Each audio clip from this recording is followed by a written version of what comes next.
Former Prime Minister Boris Johnson has claimed that Queen Elizabeth II suffered from a form of fatal bone cancer before her death. As part of his upcoming memoir Unleashed, Johnson recalled his last meeting with the Queen, saying he had been aware of her condition for more than a year. "I had known for a year or more that she had a form of bone cancer, and her doctors were concerned that she could go into a severe decline at any time," he wrote. She appeared paler and more stooped, and had dark bruises on her hands and wrists, possibly from drops or inject irons. However, despite her condition, the former Prime Minister recalled how sharp her mind was in that last meeting. Hello there. Please don't forget to subscribe and click on the notification bell so you don't miss any news about the royal monarchy. The late Queen died at the age of 96 on the 8th of September 2022 at 3:10 p.m. The royal family has never confirmed the late Queen's diagnosis, and old age was documented as the cause of death, according to her death certificate. However, death in older years is usually due to another condition that worsens with age, perhaps because treatment is less effective.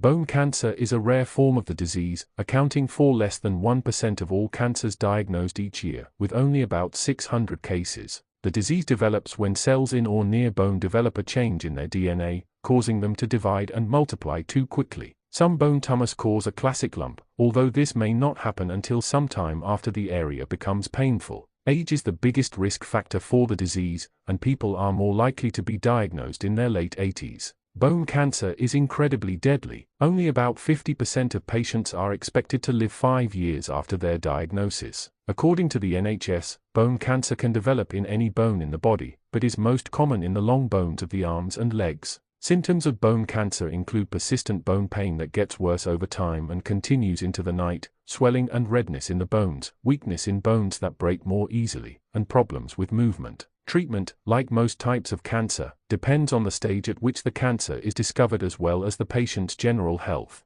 It is sometimes possible to have surgery to remove the cancerous bone and replace it with an artificial substitute, although amputation may be necessary. This can also be combined with cancer treatments such as chemotherapy and radiotherapy to directly target the tumor. Johnson's comments are not the first to indicate that Queen Elizabeth II will suffer from cancer at the end of her life. Giles Brandreth, a friend of Prince Philip who wrote the biography Elizabeth, an intimate portrait, previously told the Daily Mail that the late monarch was suffering from a type of bone marrow cancer. "I heard that the Queen has a form of myeloma cancer of the bone marrow which explains her fatigue, weight loss and those movement problems we were often told about during the last year or so of her life," he wrote. The most common symptom of myeloma is bone pain, especially in the pelvis and lower back, and multiple myeloma is a disease that often affects older people. Currently, there is no known cure, but treatment, including medications to help regulate the immune system and medications to help prevent weak bones, can reduce the severity of its symptoms and prolong a patient's survival by months or 2 to 3 years.